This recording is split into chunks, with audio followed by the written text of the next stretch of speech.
I find it interesting that a man who is the head of the finest police organization in the world, the FBI, knows everything about a black revolutionary and nothing about a white nationalist. That Kash Patel wants to be a white supremacist so bad.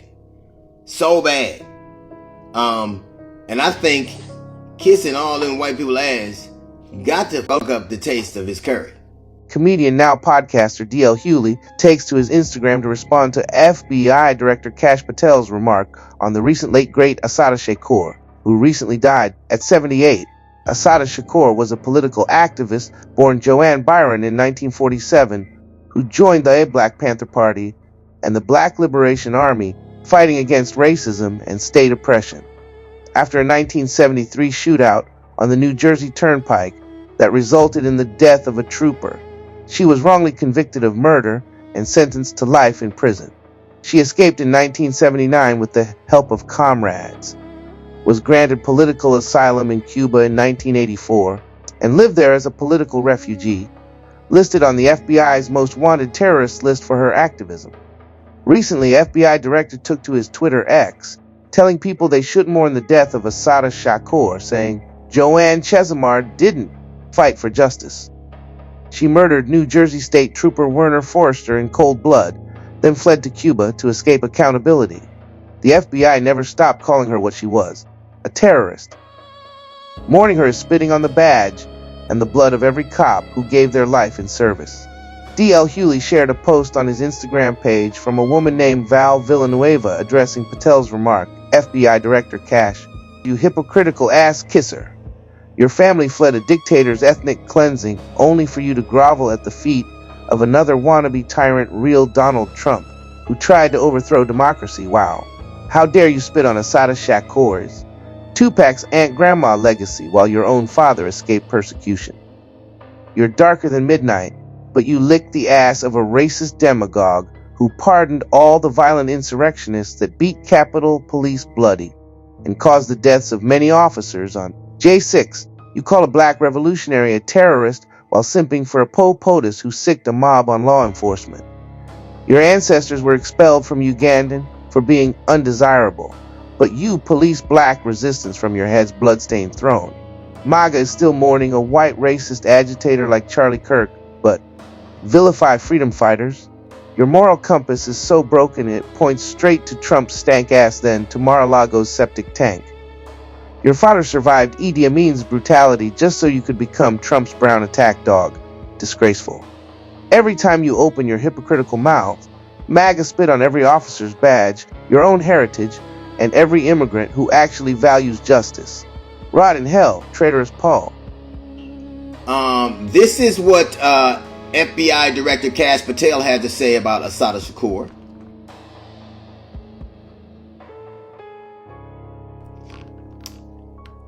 And this is what FBI Director Kash Patel responded, the way he responded when he was being questioned in front of Congress and he was asked about Dylann Roof. So Dylann Roof, who followed white supremacist propaganda, murdered 9 black parishioners in Charleston in 2015. Do you deny this? I'm sorry. Dylann Roof? Roof? Roof? Can you give me some more information? You're head of the FBI. You probably know this. If you don't know, that's fine. You can give me a reminder. I've got a lot in front of me. It was national news.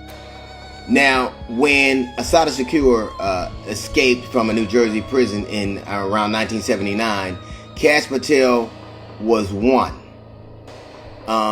When she was granted asylum in 1984, he was like 5 or 6. When Dylann Roof went into Mother Emanuel Church in June of 2015, Kash Patel was a prosecutor with the Department of Justice in charge of counterterrorism. But he didn't know anything about Dylann Roof. I find it interesting that a man who is the head of the finest police organization in the world, the FBI, knows everything about a black revolutionary and nothing about a white nationalist. what's clear is that Kash Patel wants to be a white supremacist so bad. So bad. And I think kissing all them white people ass got to fuck up the taste of his curry. Experiences that I had seen in prison. In my whole time in prison, most of the women are black or Puerto Rican. The only black woman in the maximum security prison at Alderson, West Virginia. In a prison with the Aryan Sisterhood, about 11 or 12 members, people who wore swastikas on their jeans, who took pictures in giving the Hitler salute. I was in prison with them and with the Manson family. Women,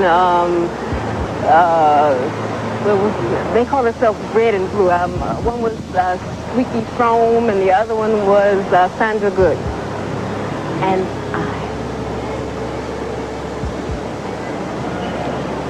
the Aryan Sisterhood, a few hillbillies, the Manson family, and one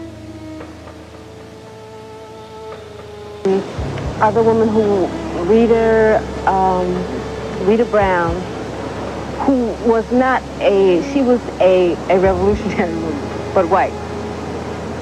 That was where I was put. Who threatened you against you? Of course. She wasn't being set up, she was setting up. She wanted to come back to a Jersey jail that she could get out of. That's what she wanted to do.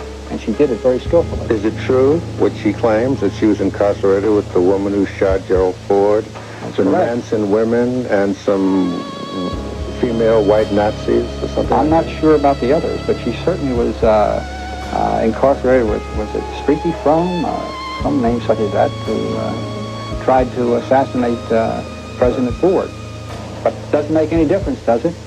She was incarcerated with all kinds of murderers when she once got to Clinton Farms here in New Jersey. Fortunately, this unit was closed down.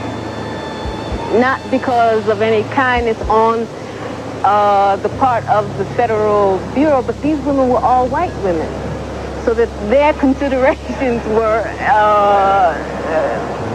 taken into account, and they decided that that unit would be closed. I was then sent, first I was put in the hole for a while until they figured out what they were going to do with me, and after that they sent me to New Jersey, to Clinton Prison for Women.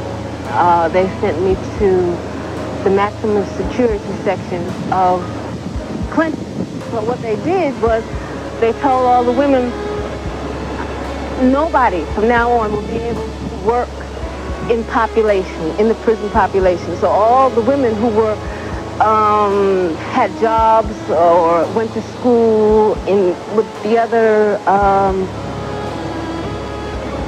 prison population now had no jobs, no schools, no programs, and were just locked down in that little area. And of course, you know, the cause of it, what was the cause? Her.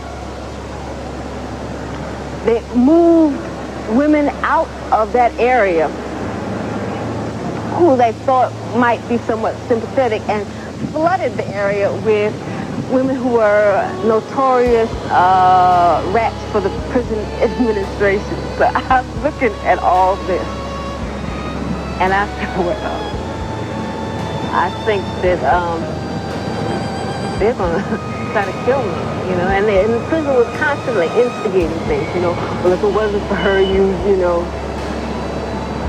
So I decided.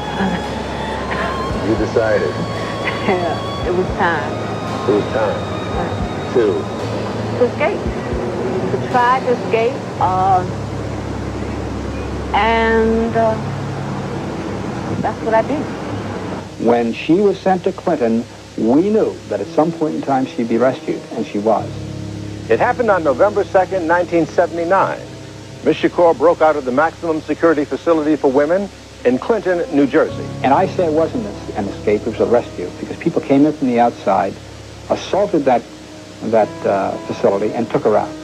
They took her from there to East Orange, We know that from East Orange, she eventually found her way to Pittsburgh, Pennsylvania, and/or went out of the country and came back to Pittsburgh. I'm not quite sure. But if you are to listen to the testimony of James Costin, who was a witness, a cooperating witness in the Nyack trial, he put her on an airplane in an airport, probably JFK, and she was bound somewhere for the Mediterranean. I escaped. It was a clean escape. No one was hurt. I planned it as well as I could plan it, and that's all I got to say about it.